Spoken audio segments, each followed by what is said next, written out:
किसान को इंश्योरेंस की सुविधा मिलनी चाहिए। ये समझने की बात है कि भारत को कृषि प्रधान देश, आपने भी स्वयं कहा, ताकि किसान को अपनी फसल के लिए पानी की उपलब्धता उसके और है उसकी तो हमने मिनिमम आमदनी तय की हुई है कि किसान वहाँ का बहुत ही समृद्ध है। इसके अलावा किसान को बीज और खाद जो कि बहुत महत्वपूर्ण है उसके लिए। नमस्कार, आप देख रहे हैं न्यूज़ 1 इंडिया और मैं हूं आपके साथ आस्था तिवारी। आज जिन मुद्दों पर हम चर्चा करने वाले हैं, हम सभी को पता है कि किस तरीके से दिल्ली के जंतर मंतर से लेकर के दिल्ली के हर एक हाईवे पर एमएसपी बिल को लेकर के किसान बैठा था। उसके बाद जिस तरीके से इसका विरोध किया गया, लेकिन उस बीच सबसे बड़े सवाल खड़े हुए कि आखिर जो भारत देश एक किसान का देश कहा जाता है, क्योंकि हमारे यहाँ की उपज ही सबसे ज़्यादा हमारे भारत को सोने का चिड़िया कहने के लिए जानी जाती थी, तो आखिर किसान किस तरीके से खुश है और ऐसे क्यों खुश रह रहा है और क्यों खुश नहीं रह रहा है, ये दोनों बातें महत्वपूर्ण हो जाती हैं। और साथ ही साथ आखिर ऐसा क्यों हो रहा है कि किसान आज किसान का जो परिवार है, किसान के जो बेटे हैं, वो किसानी से छोड़ करके बाहर किसी दूसरी जॉब की ओर अपने व्यापार को बढ़ाने के लिए आगे बढ़ रहे हैं। तो इसी पर तमाम जो मुद्दे हैं, क्या कुछ ऐसी चीज़ें हैं जो कहीं ना कहीं किसान को आपसी रिलेट करती हैं। उपज की बात करेंगे कि कौन सी उपज बेहतर है, कौन सी उपज बेहतर नहीं है। इन तमाम मुद्दों पर चर्चा करने के लिए हमारे साथ डॉक्टर वीरेंद्र गर्ग जी मौजूद हैं, जो कि एग्रीकल्चर एक्सपर्ट्स हैं। सर, आपका बहुत बहुत स्वागत है हमारे चैनल पे। नमस्कार नमस्कार। सर, सबसे पहले मेरा आपसे सवाल यही रहेगा कि जिस तरीके से हमने देखा कि दिल्ली में 6 महीने तक का किसानों का चलता रहा, साल भर के अंदर ये काफ़ी चीज़ें हुई, तो क्या वाकई एमएसपी बिल जो था वो यकीनन सही नहीं था किसानों के लिए कि उसका इस तरह से विरोध हुआ? देखिए, ये समझने की बात है कि भारत को कृषि प्रधान देश, आपने भी स्वयं कहा, कृषि प्रधान देश है हमारा, और यहाँ पर 70% जो हमारी आबादी है वो कृषि पर आधारित है। उनकी आजीविका कृषि से जुड़ी हुई है। उसके बाद भी आज सरकार का ध्यान किसान की तरफ नहीं है। और हालांकि प्रधानमंत्री ने बोला है कि 4 जातियां हैं, उनमें किसान को प्रमुखता से बताया गया है, लेकिन आज देखिए किसान, जिसकी जो एक मजदूर है, उसकी तो हमने मिनिमम आमदनी तय की हुई है कि इससे कम उसको पैसा नहीं दिया जा सकता। लेकिन किसान का पूरा परिवार लग के पूरे साल जब मेहनत करता है तो भी उसे 2 जून की रोटी नसीब नहीं होती। तो ऐसे किसान के लिए सरकार का फर्ज बनता है कि उसके लिए ऐसे साधन मुहैया करवाए कि किसान, देखिए ये कोई मुश्किल काम नहीं है। सरकार की अगर इच्छा शक्ति हो तो आज इजराइल का उदाहरण दिया जाता है पूरे वर्ल्ड में, कैसे मरुस्थल से उन्होंने अपने इतना उन्नत किया कि किसान वहाँ का बहुत ही समृद्ध है। तो इसी तरह हमारे देश में आज 6,000 रुपये किसान को दिए जाते हैं पूरे परिवार के लिए। एक साल का 6,000 रुपये कुछ मायने नहीं रखता। उसकी बजाय सरकार को चाहिए कि अपने संसाधनों का वहाँ पर विकास ऐसा किया जाए कि किसान की जो बहुत बड़ी समस्या है, पानी की समस्या, कि जब उसको पानी की ज़रूरत होती है उसकी फसल को, उस समय पानी उपलब्ध नहीं होता। किसान, सरकार को चाहिए कि पानी के रिसोर्सेज इस ढंग से बनाए जाएं, इस ढंग से बांध बनाए जाएं, इस ढंग से जगह जगह वहाँ पर पानी के सोर्स डेवलप किए जाएं पैसा खर्च करके, ताकि किसान को अपनी फसल के लिए पानी की उपलब्धता उसके। किसान को शिक्षित करने की ज़रूरत है कि कौन सी जगह पर किस मौसम में कौन सी फसल, कौन सा बीज वो इस्तेमाल करे। हालांकि सरकार ने इंफ्रास्ट्रक्चर बनाया है, लेकिन वो इफेक्टिवली काम नहीं कर पा रहा। उसके अलावा किसान को बीज और खाद जो कि बहुत महत्वपूर्ण है उसके लिए, वो समय पर उपलब्ध नहीं होता, सही रेट में उपलब्ध नहीं होता। किसान को बाहर से कर्जा लेकर ब्लैक में खाद खरीदनी पड़ती है, बीज खरीदना पड़ता है, और अंत में किसान को उस कर्जे के चक्कर में आत्महत्या तक करनी पड़ती है। आप बार बार इन न्यूज़ को सुनते हैं कि इस स्टेट में 100 किसानों ने आत्महत्या की, इस स्टेट में इतने किसानों ने आत्महत्या की। तो इन सब का जो प्रभाव है, यही प्रभाव है कि किसान का जो बच्चा है वो आगे किसान नहीं बनना चाहता, वो आगे शहर में आके मजदूर बनना ज़्यादा पसंद करता है। तो इसलिए किसानी जो एक भारत की पहचान है, उसको बचाने के लिए सरकार को बहुत काम करने की ज़रूरत है। बिल्कुल। सर, मैं ये भी जानना चाहूँगी कि आखिर आज ऐसा क्यों हो गया है कि किसान पलायन भी करते हुए नज़र आ रहे हैं, उसके पीछे की असल वजह क्या हो सकती है? असल वजह मैडम यही है कि सबसे ज़रूरी जो बात है, सरकार का इस चीज़ पर ध्यान हो कि इंफ्रास्ट्रक्चर हमारे देश में बहुत डेवलप कर रहा है, लेकिन उद्योग के लिए कर रहा है। उद्योगपतियों को सारी सुविधाएं मिल रही हैं और सरकार का ध्यान धीरे धीरे इस चीज़ पर हो रहा है कि किसान जो है उसको मजदूर बना दिया जाए, जबकि ज़रूरी है कि जो हमारी असली पहचान है, हमारी संस्कृति है कि उपज के किसान के आधारित हमारी अर्थव्यवस्था हो। अगर अर्थव्यवस्था हमारी खेती पर आधारित होगी तो हमारी सरकार को मजबूरन उसके लिए सारे जो इंफ्रास्ट्रक्चर किसान को चाहिए, पानी की सुविधा, बीज की सुविधा, खाद की सुविधा, टेक्नोलॉजी की सुविधा, उसकी शिक्षित होने की सुविधा, ज़मीन को पूल करके वो अपना काम कर सकें, उसको उपज का सही दाम मिल सके, उसके उपज के भंडारण की सही व्यवस्था मिल सके, ये सब व्यवस्थाएं की जानी बहुत ज़रूरी हैं। ठीक है, मैं आपसे भी जानना चाहूँगी, अगर बात की जाए तो हर महीने किसान के खातों में 2,000 रुपये जो आते हैं, एक वो भी चीज़ें दी गई हैं सरकार की तरफ से, वो क्या वाकई बेनिफिट लायक हैं भी या नहीं? देखिए, मैं आपको थोड़ा करेक्ट करना चाहूँगा, हर महीने नहीं, हर 3 महीने पे या 4 महीने पे किसान को एक बार ये 2,000 रुपये की किस्त मिलती है। टोटल 6,000 रुपये साल में मिलता है पूरे परिवार को। तो एक किसान परिवार के लिए 6,000 रुपये पूरे साल में मिल जाना कोई ऐसी बड़ी मदद नहीं है। क्योंकि ये क्यों मिलता है, आप इसका मूल कारण समझिए। पहले किसान को सब्सिडी मिलती थी डीजल में, किसान को सब्सिडी मिलती थी खाद में, किसान को सब्सिडी और अन्य कई तरीकों से बिजली में और चीज़ों में मिलती थी। धीरे धीरे उस जो ये पैसा डायरेक्ट दिया गया है 6,000 रुपया, उसके बदले में उसकी सब्सिडीज विड्रॉ की जा रही हैं। तो किसान को कोई अलग से बेनिफिट नहीं मिल रहा है, लेकिन किसान को ज़रूरी है कि ये 6,000 रुपये दें या ना दें, किसान को सुविधाएं ऐसी मिलें कि किसान आगे उसके बच्चे इस खेती में लगना चाहें, किसान खेती से फ़ायदा उठा सके। ठीक है, सरकार कहती है आय दोगुनी करने की, किसानों की बात करती है, वो कितना मुनाफा एक साबित हो सकता है? देखिए मैडम, आप कोई भी ऐसा क्षेत्र बताइए जिसमें पिछले 15 साल में आय दोगुनी ना हुई हो।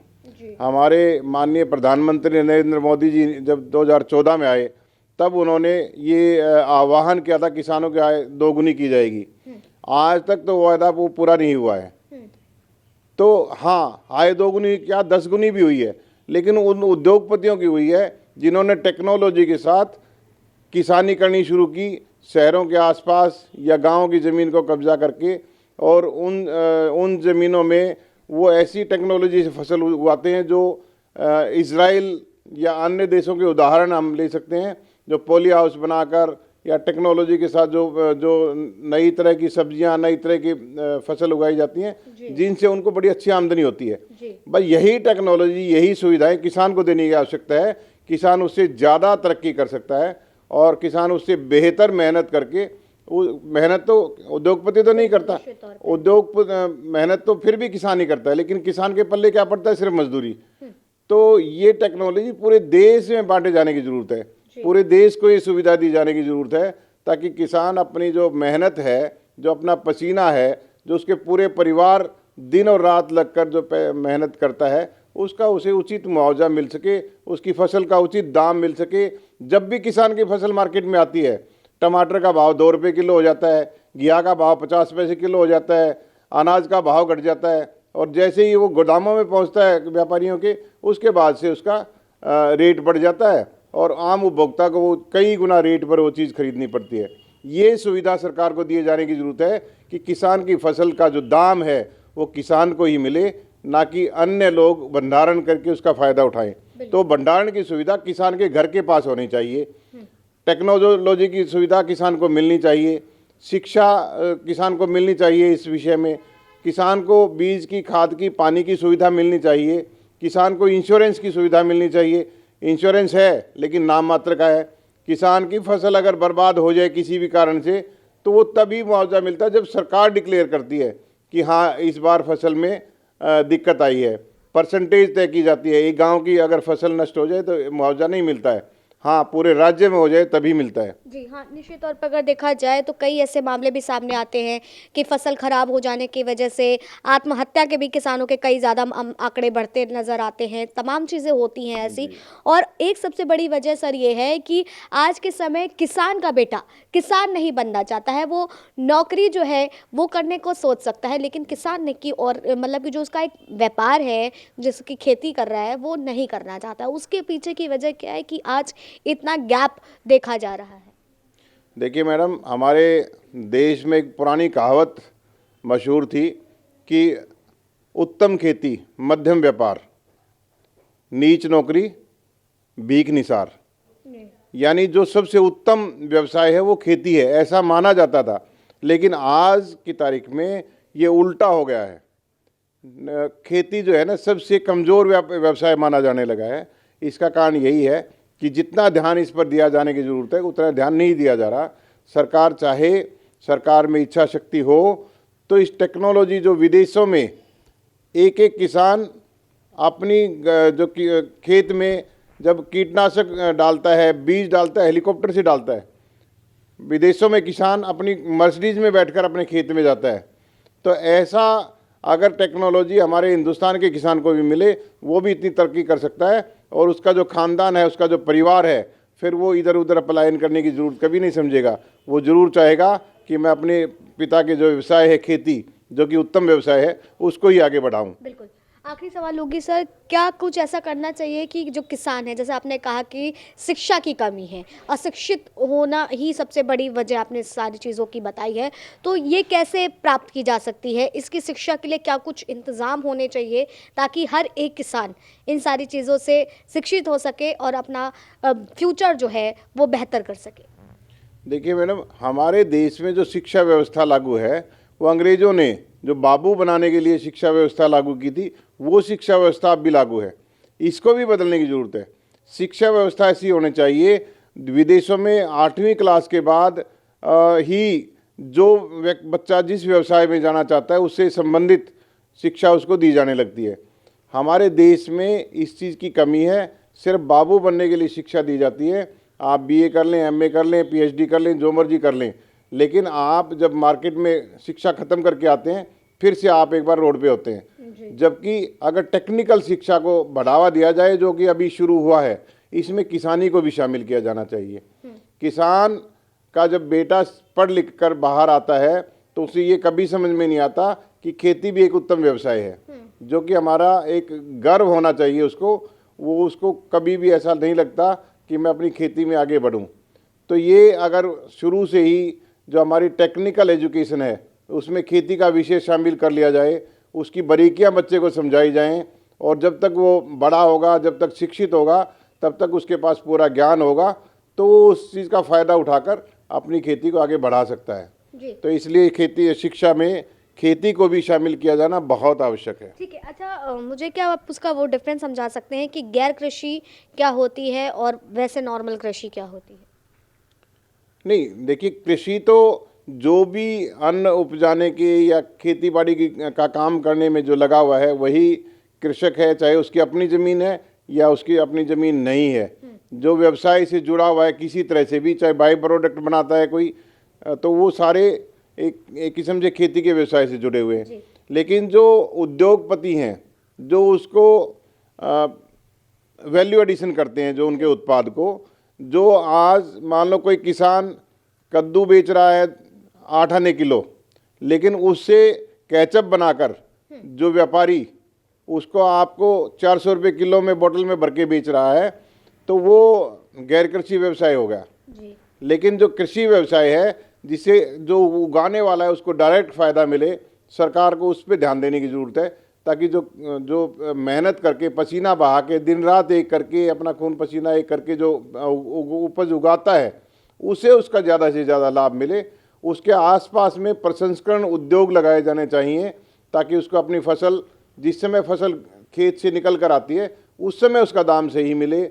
जो उसको भंडारण करने की आवश्यकता हो तो भंडारण की सुविधा उसके आसपास में हो, ताकि अपनी फसल को रोक के जब भी सही समय हो उचित दाम उसको मिल सकें। उसको टेक्नोलॉजी और पानी की सुविधा, विशेष तौर पर कृषि के लिए पानी का व्यवस्था बहुत ज़रूरी है। सारे संसाधन इस प्रकार के उसको मुहैया किए जाने चाहिए कि सरकार की नज़र रहे कि हमारा किसान जो है उसके साथ अन्याय ना हो। ठीक है। बहुत बहुत शुक्रिया सर। तो देखा आपने कि किस तरीके से एक कृषि प्रधान देश जिस तरीके से भारत को कहा जाता है, लेकिन आज क्या वजह है कि इसकी जड़ें जो हैं कमज़ोर होती दिख रही हैं। लेकिन इन तमाम चीज़ों को लेकर के अगर चर्चा की जाए और इस पर काम किया जाए तो यकीनन फिर से भारत जो है एक बार कृषि प्रधान की जो जड़ें कमज़ोर हो रही हैं वो मजबूत के बतौर देखी जा सकती हैं। फिलहाल तब तक के लिए आप बने रहे न्यूज़ वन इंडिया पर। कैमरा पर्सन राज के साथ आस्था तिवारी।